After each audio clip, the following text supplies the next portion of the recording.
இப்போ இந்த வீடியோவில் பாருங்கள், ஆட் நம்பர்ஸ். இப்போ எக்ஸாம்பிளுக்கு ஒரு 4 நம்பர் இருக்குங்க. இந்த 4 நம்பரை எப்படி ஆட் பண்ணுறது? ஆட் பண்ணுறதுல ஒரு 4-5 மெத்தட் இருக்குது. இப்போ ஒரு மெத்தடை பார்த்துங்க. இந்த இடத்துல ஆல்ட்டு கொடுத்துட்டு ஈக்குவல்ட்டு கொடுத்தீங்கன்னா போதும். எந்த இடத்துல ஆன்சர் வேணுமோ அந்த இடத்துல அப்படியே கிளிக் பண்ணிங்க. கிளிக் பண்ணிட்டு கம்ப்யூட்டரில் உங்களுக்கு கீபோர்ட்லேருந்து ஆல்ட்டு அழுத்துங்க.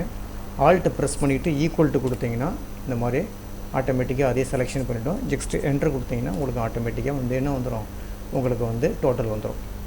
இது ஒரு மெத்தடு. அதாவது என்ன செய்கிறீங்க, கீபோர்டில் ஆல்ட்டை ப்ரெஸ் பண்ணுறீங்க, ஈக்குவல்ட்டு ஆல்ட்டு ஈக்குவல்ட்டு நீங்கள் இப்போ ரெண்டையும் டைப் பண்ணிங்கன்னா உடனே இந்த இடத்துல என்ன வந்துடும், உங்களுக்கு ஆன்சர் வந்துடும். இது ஒரு மெத்தடுங்க. அடுத்த மெத்தடு பார்த்துங்க. இந்த இடத்துல கர்சரை வச்சிங்க. கர்சரை வச்சுக்கிட்டு ஈக்குவல்ட்டு கொடுத்துருங்க. ஈக்குவல்ட்டு கொடுத்துட்டு கூட்டுறதுக்கு சம்முன்னு கொடுத்துங்க.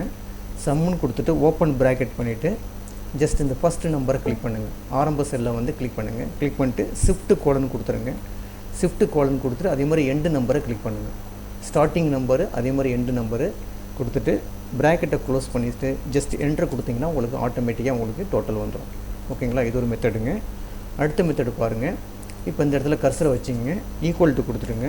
கொடுத்துட்டு சம் ஆஃப்னு கொடுத்துட்டு ஓப்பன் ப்ராக்கெட் கொடுத்துட்டு ஜஸ்ட் ட்ராப் பண்ணி எடுத்திங்கன்னா போதும். இதுலேருந்து இது வரைக்கும் ட்ராப் பண்ணி எடுத்துகிட்டு ப்ராக்கெட்டை க்ளோஸ் பண்ணிவிட்டு ஜஸ்ட் என்டர் கொடுத்துருங்க. உங்களுக்கு ஆட்டோமேட்டிக்காக டோட்டல் வந்துடும்.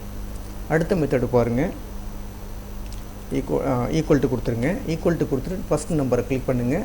ப்ளஸ் ஷிஃப்ட் ப்ளஸ் கொடுத்துங்க. அடுத்த நம்பரை கிளிக் பண்ணுங்கள். ஷிஃப்ட் ப்ளஸ் கொடுத்துருங்க. அடுத்த நம்பரை கிளிக் பண்ணுங்கள். ஷிஃப்ட் ப்ளஸ் கொடுத்துருங்க. அடுத்த நம்பரை கிளிக் பண்ணுங்கள். ஜஸ்ட் என்டர் கொடுத்தீங்கன்னா உங்களுக்கு ஆட்டோமேட்டிக்காக டோட்டல் வந்துடும். இப்படியும் போட்டுக்கலாம். இன்னொரு மெத்தட் இருக்குது பாருங்கள். இப்போ இந்த இடத்துல கர்சரை வச்சிங்க. கர்சரை வச்சுக்கிட்டு நேராக நீங்கள் ஃபார்முலா கிளிக் பண்ணுங்கள். ஃபார்முலா கிளிக் பண்ணிங்கன்னா அதில் வந்து இருக்கு பாருங்கள், ஆட்டோ சம்மன் இருக்குது பாருங்கள். ஆட்டோ சம்மன் ஜஸ்ட் கிளிக் பண்ணிங்கன்னா போதும், ஆட்டோமேட்டிக்காக ஆன்சர் வந்துடும். ஜஸ்ட் என்டர் மட்டும் கொடுத்தீங்கன்னா ஆட்டோமேட்டிக்காக ஆன்சர் வந்துடுங்க. இதை ஒர்க் அவுட் பண்ணி பாருங்கள்.